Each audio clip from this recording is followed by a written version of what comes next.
Bienvenidos una vez más a un episodio de Mentes que Construyen, un espacio donde hablamos sobre liderazgo, mentalidad y dinero.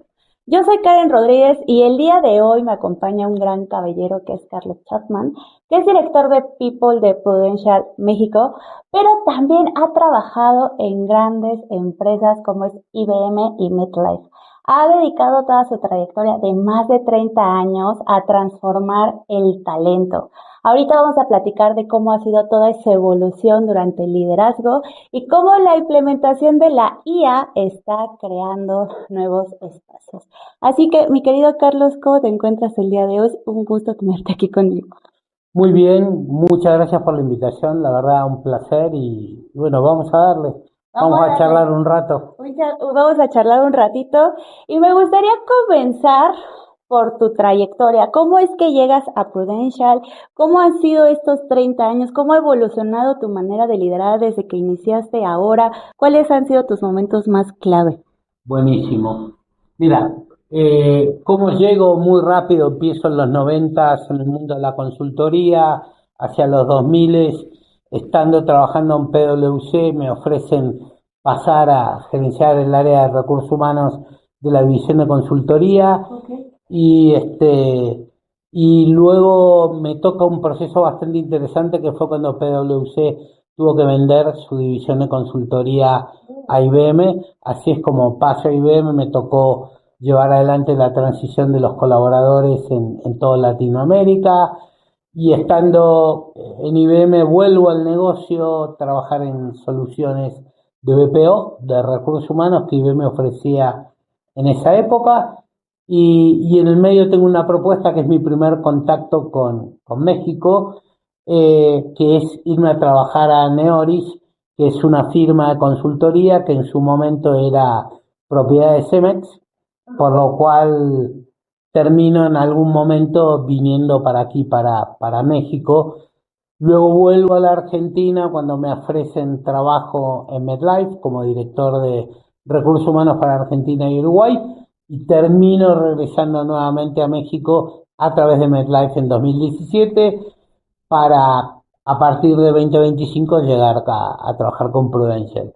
Tú me preguntabas un poco cuáles fueron momentos clave, ¿no? Lo pensaba un poco cuáles pueden ser los más destacados. Digo, yo encontraría dos grandes momentos que creo que me marcaron un poco como colaborador primero, como líder luego, digamos, trabajando en mi primera empresa en Andersen Consulting, tenía una conversación, mi background es ciencias políticas, no era una profesión tradicional y menos en los 90 para ese tipo de firma, descubro que estaba de alguna manera a prueba, sin que me lo hubieran dicho, ganaba menos que el resto de los entry levels y mi dilema fue un poco, ¿qué hago? ¿Reclamo o no reclamo?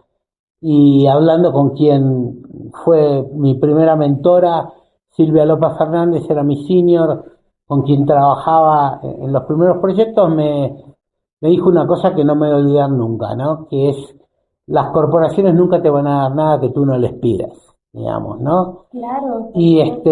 Y eso me llevó de alguna manera a tomar la decisión de buscar resolver esta situación que me estaba incomodando, ¿no? Creo que siempre tenemos que levantar la mano con respeto, con profesionalismo, pero sí plantear lo que uno considera y lo que uno cree que debe ser, ¿no? Esa es una, y la otra que me parece muy importante, justo cuando estaba entrando a Neoris, la empresa estaba en un crecimiento bastante explosivo en Argentina y charlando con los directores comerciales durante las entrevistas, veía mucha ansiedad y mucha preocupación por el tema de reclutamiento.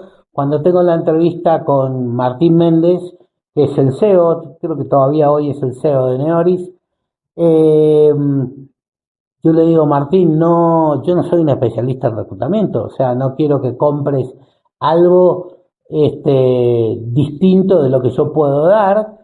Y él me dijo una cosa que me marcó a fuego, que fue, mira, yo sé, el propósito de de esta entrevista es saber si tú eres una buena persona.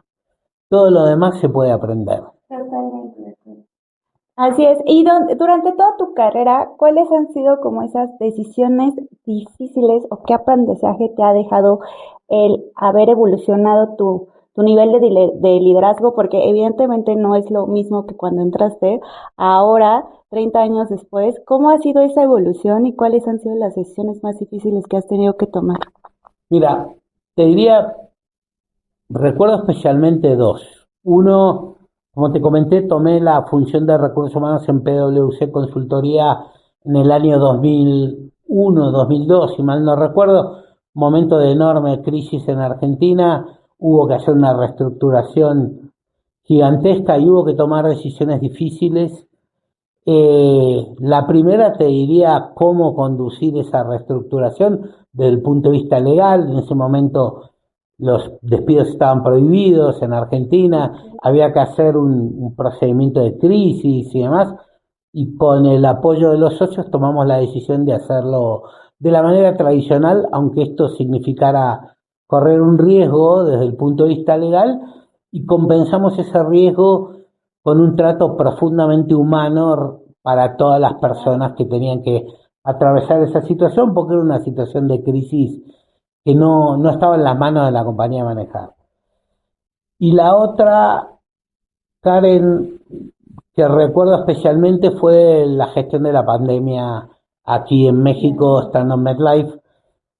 Hubo un reto muy importante que fue mantener operativa la compañía, mantener operativos los centros de servicio, atendiendo gente que venía a reportar que su esposo, su esposa, su hermano había fallecido, era beneficiario de un seguro de la compañía y poder mantener a la gente motivada en un entorno sindicalizado.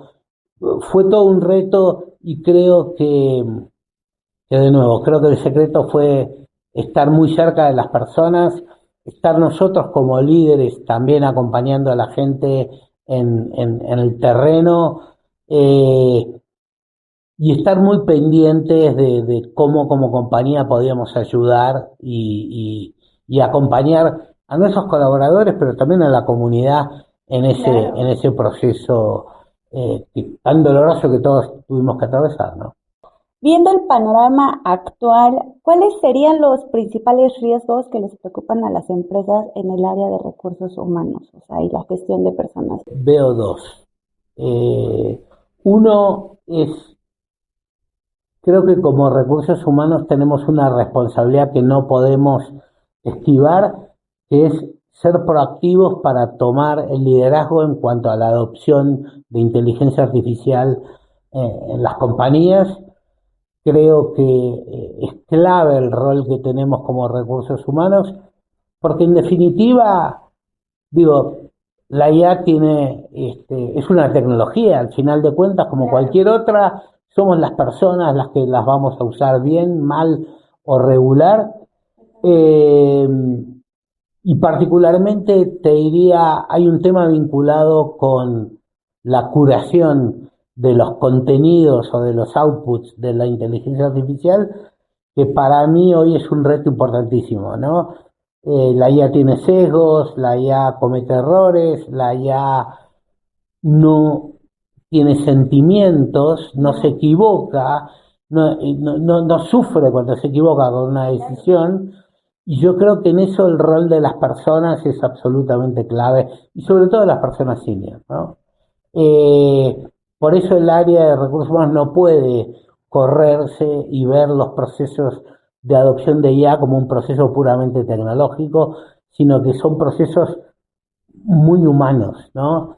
Claro. Es nuestra responsabilidad, pues, levantar la mano y ponernos, no como locomotora y no como vagón de estos procesos. Al final la IA va a ser un vehículo, pero quien lo va a manejar pues son las personas, ¿no? O sea, yo sí creo que quien tenga mayor conocimiento con respecto a estas nuevas tecnologías, pues son los que van a despuntar y evidentemente las empresas lo van a agradecer. Y entonces mi siguiente pregunta es, ¿cómo ha cambiado el perfil del talento que buscan las empresas en los últimos años?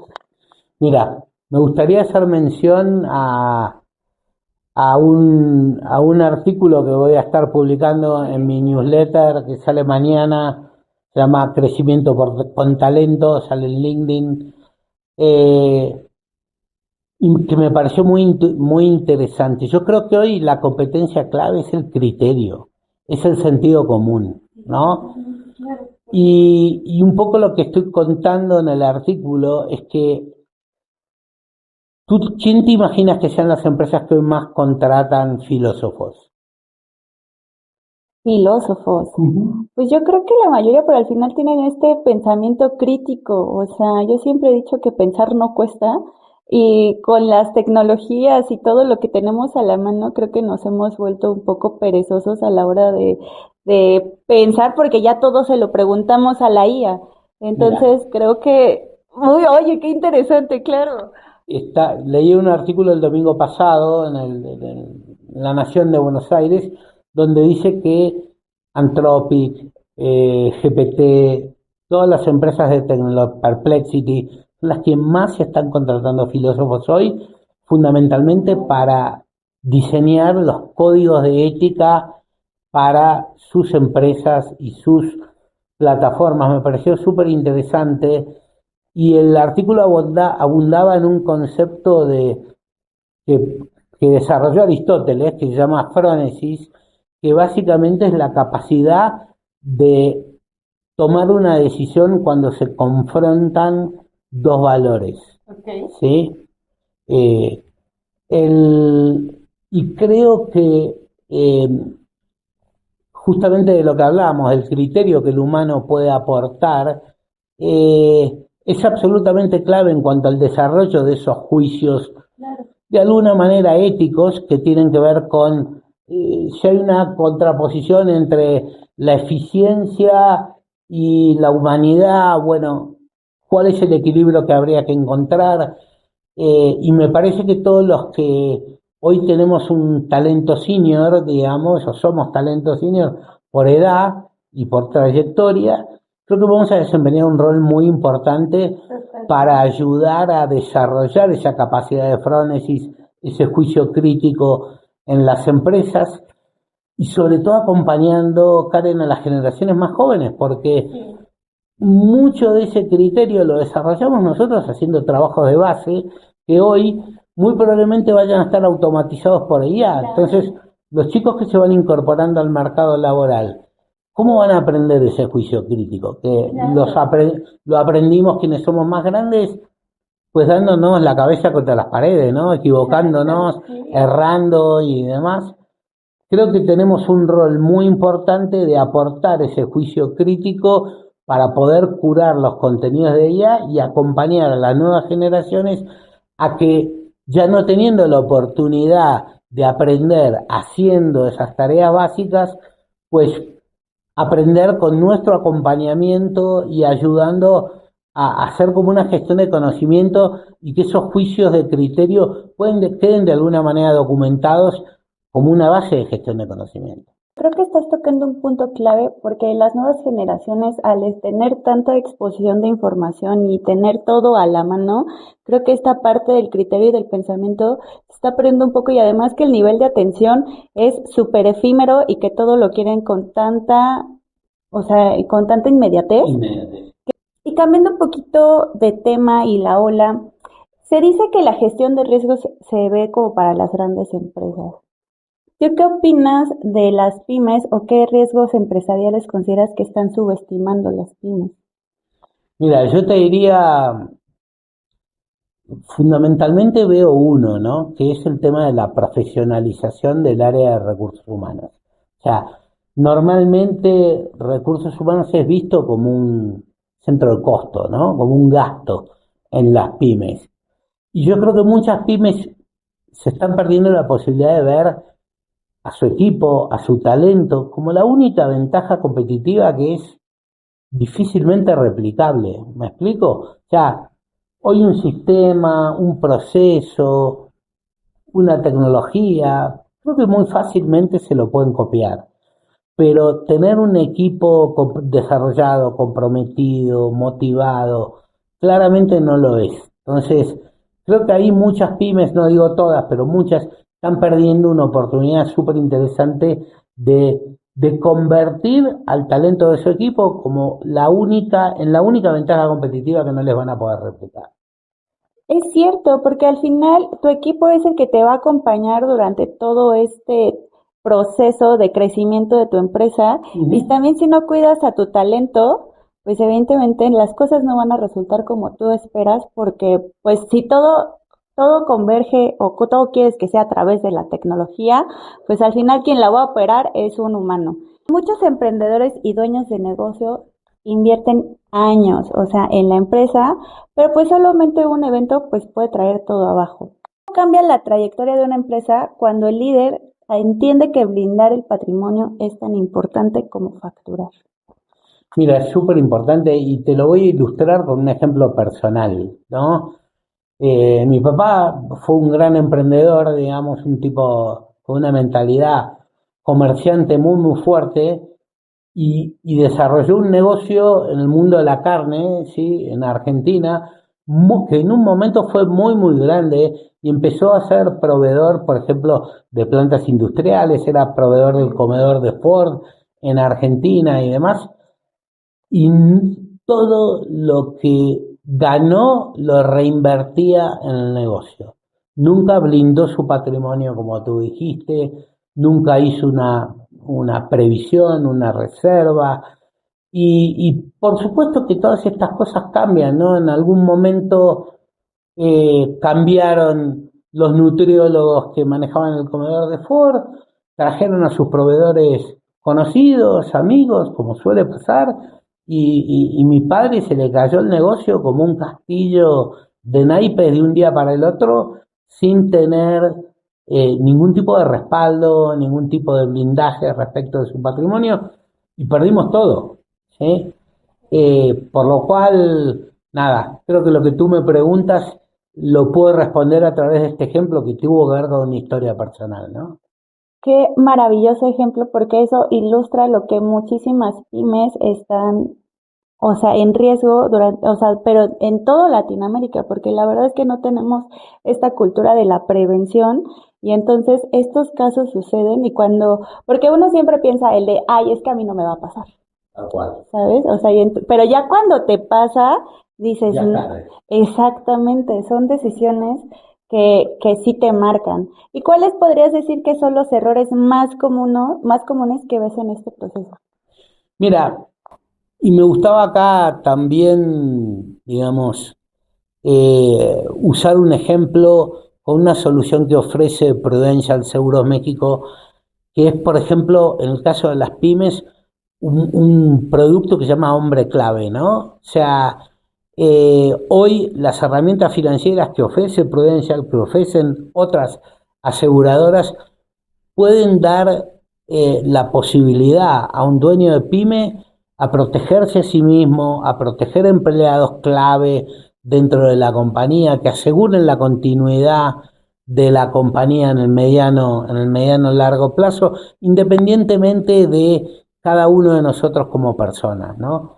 Creo que esas son herramientas que normalmente no son súper costosas y que creo que le pueden dar una tranquilidad y una seguridad importantísima para aquel que invirtió no solo su capital, sino su energía, su pasión y hasta cierto punto su vida en la construcción de una compañía. Es muy clave lo que dices, o sea, y sobre todo vamos a regresar un poco en el cuidado del colaborador, porque el cuidado de la gente es una de las inversiones patrimoniales más importantes para las empresas, para las pymes. ¿Por qué, Carlos? Mira, yo creo que eh, hay alrededor del ausentismo, alrededor de las incapacidades, hay un costo que muchas veces queda medio como oculto, que no lo terminamos de hacer explícito, que realmente es muy, muy, muy grande, ¿no? Y creo que es fundamental que todas las compañías, no solo las corporaciones grandes, no solo las grandes empresas, sino también las pymes, las microempresas, pues tengan una estrategia de bienestar que contemple la salud física, pero que contemple también la salud mental. Hoy en el mercado hay muchas soluciones, muchas plataformas que pueden ayudar a un costo más que razonable a las compañías para poder dar herramientas para una mejor gestión del bienestar, tanto físico y mental. Eh, Vuelvo y lo conecto de nuevo, Karen, con lo que hablábamos de la importancia de que las pymes tengan profesionalizada su área de recursos humanos para poder acompañar a todos los que son líderes de personas en ese camino del liderazgo que es bien, bien complejo, ¿no? O sea, ninguno nació sabiendo y siempre vamos un poco aprendiendo sobre la marcha, por más que hayan capacitaciones y demás que son importantísimas.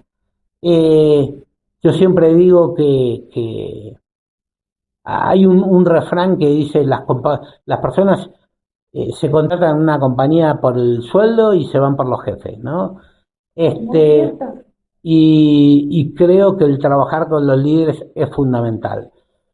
Complementando también el tema de la salud en general, eh, yo creo que amén de lo que son las pólizas de gastos médicos mayores y demás, que son muy, muy importantes, yo creo que hay un componente importantísimo que en México quizás se soslaya un poco, que es el componente de la prevención. O sea, la póliza de gastos médicos te ayuda cuando ya tuviste un problema, ¿va?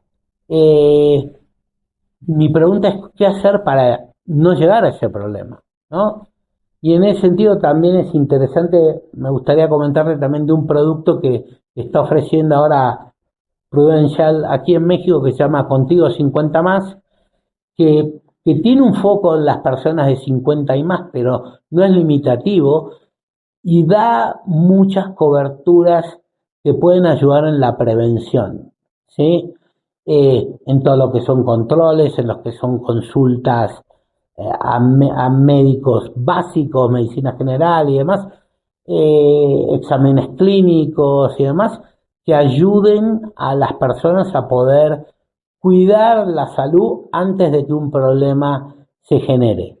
Creo que a veces no nos damos cuenta que quizá una pequeña inversión en un producto así que ayude en la prevención y demás, puede incluso a nosotros como compañía ahorrar un montón de dinero en incapacidades, en situaciones que ya se vuelven mucho más complejas, con ausentismo y demás, que, que, que terminan haciéndose más grandes porque quizá no fuimos capaces de anticiparnos y prevenir antes de que estas cuestiones aparezcan. Yo siempre he dicho que el seguro es como ese mejor amigo que, o sea, sabes que va a estar ahí cuando más lo necesites, ¿no? O sea, pero sí tenemos que tener como mucha educación y mucha cultura, porque siempre nos atenemos ya al último, ya que tenemos aquí el caos ya en la cara, es cuando ya queremos resolver todo, pero ya Tal es cual. muy difícil. Y a mí me gusta mucho hacerles esta pregunta de ¿qué significa para ti la libertad financiera? Y si crees que entonces los seguros cubren un rol para tener una libertad financiera. Para mí cubren un rol fundamental, digamos. ¿Por qué? Porque te ayuda a prevenir situaciones de riesgo que cuando se desencadenan pueden ser muy grandes, ¿no? La cobertura de una vida, yo siempre me acuerdo de un jefe que tuve que decía, nosotros tenemos el mejor producto del mundo que nadie quiere comprar, ¿no? Siempre es después, no tengo tiempo. Y siempre nos acordamos del seguro cuando vemos el débito en la tarjeta de crédito, ¿no? Al ser una promesa futura de pago, si yo no tengo el evento que dispara esa promesa, pues lo único que veo es que estoy todos los meses teniendo un débito en mi tarjeta de crédito, ¿no? Pero realmente cómo lo apreciamos cuando realmente, desgraciadamente, lo tenemos que usar. Pero no solo pensando en un seguro de vida, el seguro de gastos médicos, hay productos que sirven para, por ejemplo, prever el estudio de tus hijos y tener un total digamos, que te permita, llegado el momento de acceder a la universidad o los estudios superiores o una maestría, poder darles a nuestros hijos esa ayuda que necesitan para completar su formación, para el retiro, ni modo, ¿no? La prevención para el retiro.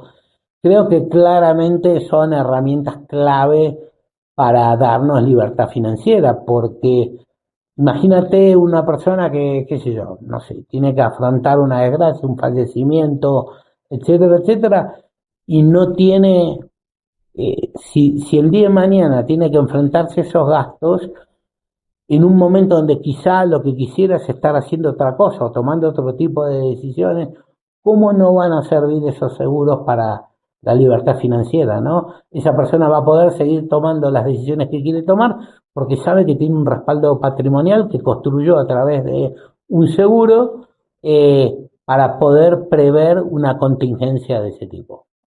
Y sí, o sea, y es muy importante porque cuántas familias no han quedado o se han sobreendeudado o han tenido que vender todo, o sea, porque al no tener que los cubra, pues los gastos médicos, o sea, y de cualquier tipo son excesivamente Tremendo. caros.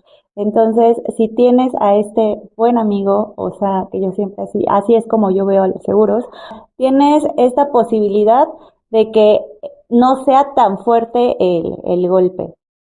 Y hablando un poco más de tu trayectoria, ¿cómo es que cuidas o haces tu proceso analítico para tomar decisiones en momentos de crisis?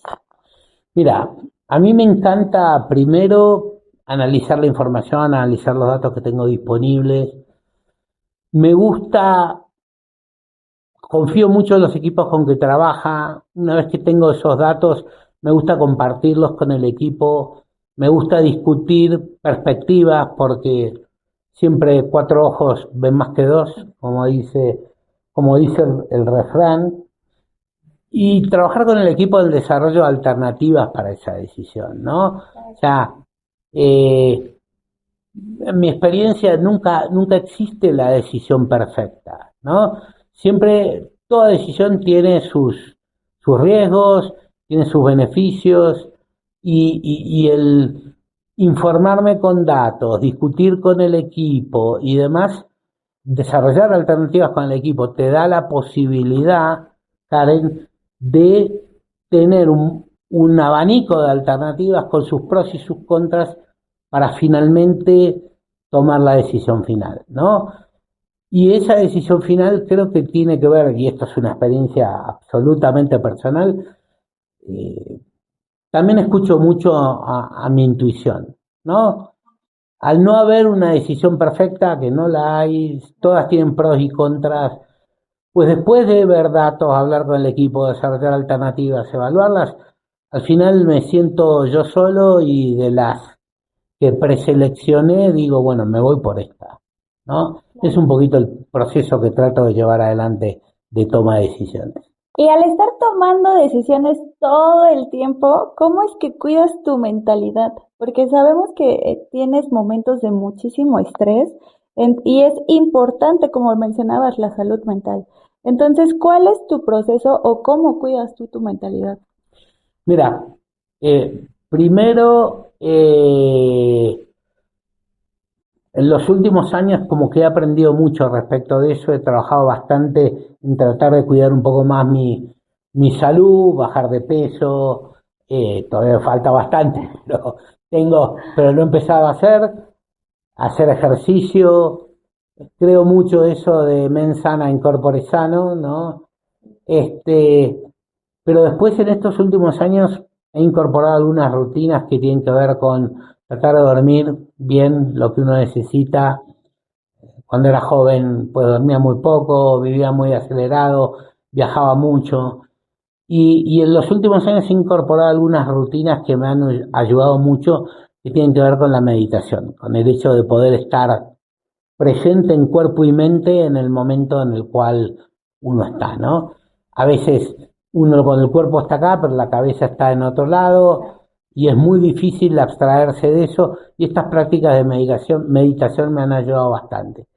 Y por el otro lado, también, Karen, digo, yo soy una persona creyente, también el hecho de la oración, de la fe, también ayuda muchísimo para aquellos que somos creyentes, ¿no? Claro, totalmente. Estoy de acuerdo contigo. Y ya estamos por terminar esta bonita entrevista. La verdad es que se me pasó volando, o sea, lo estoy disfrutando demasiado. Pero ahí te van mis últimas dos preguntas. La primera es, ¿cuál dirías que son las tres cualidades definitivas que distinguen a un buen líder? Y por último, que nos dieras un consejo para todos, para las nuevas generaciones sobre todo, sobre cómo ser un buen líder. Mira, yo diría que las principales capacidades son la capacidad de escucha, la integridad y la orientación a las personas. O sea, y te digo esto porque, digo, no lo dije yo, lo dijo Simon Sinek, digamos, a los negocios los hacen las personas, ¿no? Tus colaboradores son personas, tus proveedores son personas, tus accionistas son personas, tus clientes son personas, tus accionistas son, tus socios comerciales son personas. Y en definitiva, esa orientación a las personas se vuelve absolutamente clave. Eh, Vos me preguntás un consejo. A ver, yo lo que te diría con eso es, escuchen mucho, hablen lo necesario. Y aplica para todo, Absolutamente. para todo. Qué gran consejo. Hay un refrán que dice, dicho muy brutalmente, para algo tenemos una boca y dos oídos, ¿no?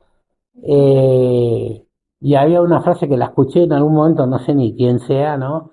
Que dice, el hombre es dueño de las palabras que calla y esclavo de las que pronuncia, ¿no?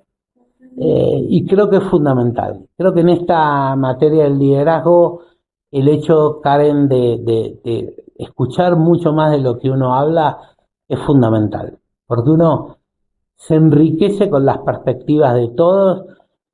Escuchando uno tiene una mucha mayor capacidad de entendimiento. Eh, una de las cosas contra las cuales he luchado mucho en mi vida profesional es esa tendencia natural que todos tenemos de cuando alguien nos está haciendo una pregunta ya estamos elaborando la respuesta, ¿no? Darnos ese espacio para escuchar, darnos ese espacio para pensar y responder de la manera más asertiva posible, eh, economizando las palabras. Diría que eso es, de nuevo, escuchen mucho, hablen lo necesario. Qué gran consejo. Pues muchísimas gracias, Carlos. Por último, danos tus redes sociales donde te pueden encontrar. Mira, me pueden encontrar en LinkedIn, que es donde tengo la actividad profesional, Carlos J. Chapman. Seguramente aparezco bastante fácil en el buscador. Con mucho gusto para ahí, para atender preguntas que pudieran tener y demás. Eh, También tengo una vocación bastante fuerte para trabajar como coach, soy coach certificado, así que nada, aquí para ayudar a quien pueda. Pues muchísimas gracias, Carlos. De verdad fue un lujo tenerte aquí. Espero que lo hayas disfrutado al igual que yo. Y esto ha sido todo por el episodio de hoy de Mentes que Construyen. Yo soy Karen Rodríguez. Nos vemos en un próximo video. Chao.